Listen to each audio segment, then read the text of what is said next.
வாழ்க வளமுடன். இன்றைக்கு என்ன நாம் எல்லாருக்கும் கோபம்னு ஒன்று வருது. ஏன் வருது? அது காரணம் இருக்குல்ல. ஏன்னா நம்ம ஒருத்தர் சொல்லும்போது அதை உள்வாங்கி எப்படி பேசணுன்றது தெரியலை. அதனால் அவங்க சொல்கிறதுக்கும் நீங்கள் கேட்குறதுக்கும் ஒத்து வரல. அதனால் கோபம்னு ஒன்று வருது. எல்லாருக்கிட்டையும் அன்பு யாருக்கிட்ட அதிகம்? பிள்ளைங்கக்கிட்ட அன்பு அதிகம். அதனால் அவங்க மேலே கோபம் வரும். கணவர்கிட்ட அன்பு அதிகம், கோபம் வரும். பிடிக்காது யார்? மாமியார். அது இப்போ தான் மாமியார். எந்த பிறவியில் உங்களுக்கு கூட பிறந்த அக்காவோ தங்கையாவோ இல்லை ஒரு அம்மாவோ இருந்திருக்கலாம். அது இந்த பிறவியில் உங்களோட பதிவை கழிப்பதற்கு இங்கே வந்து மாமியாராகவோ நாத்தனாராகவோ இருக்கார்கள். அதுக்கு நீங்கள் என்ன பண்ணணும்? சரி, எது சொன்னாலும் ஓகே அப்படின்னு போனால் எந்த பிரச்சனையும் இல்லை, எந்த இதுவும் கிடையாது.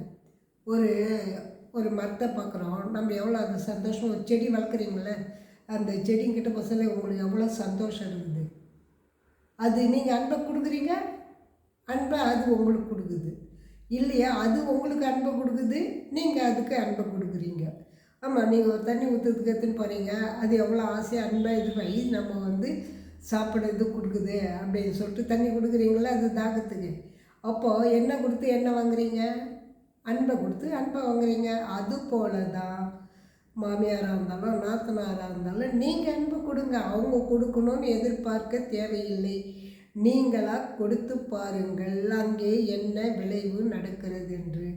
உடனே நடக்குமா? நடக்காது. உங்கள் பதிவை அவங்க கழிக்கும் வரை அப்படி தான் இருப்பார்கள். காலங்கள் மாறும், உடனே காட்சி மாறும்ல. அப்போது அவங்களே உங்களுக்கு வந்து உதவுவாங்க.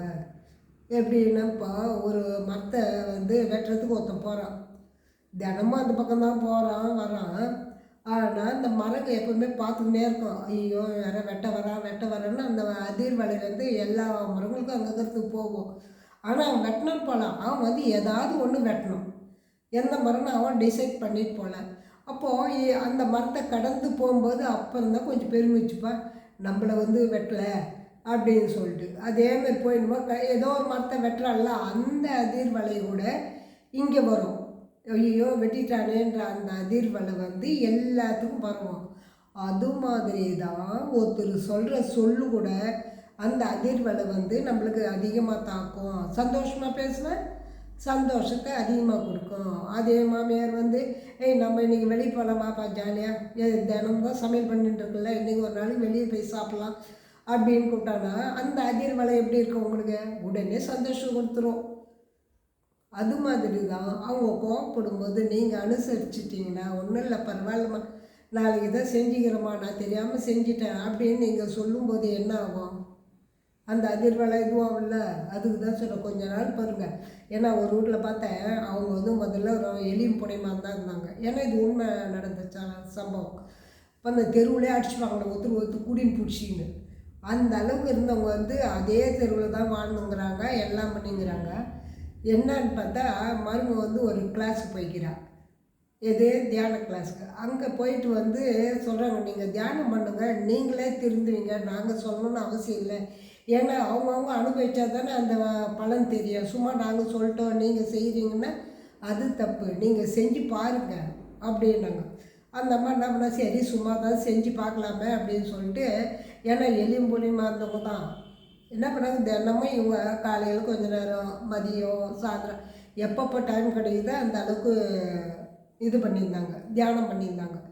தியானம் பண்ண என்ன ஆச்சு, மாமியார் என்ன நினச்சாங்கன்னு தெரியல. எதுனா இந்த எதிரொலி நான் சொல்கிறேன்ல, இவங்க என்ற எண்ணெய் வந்து வான்காந்தத்தில் பதிந்தி அவங்க மனசுக்குள்ளே புகுந்து.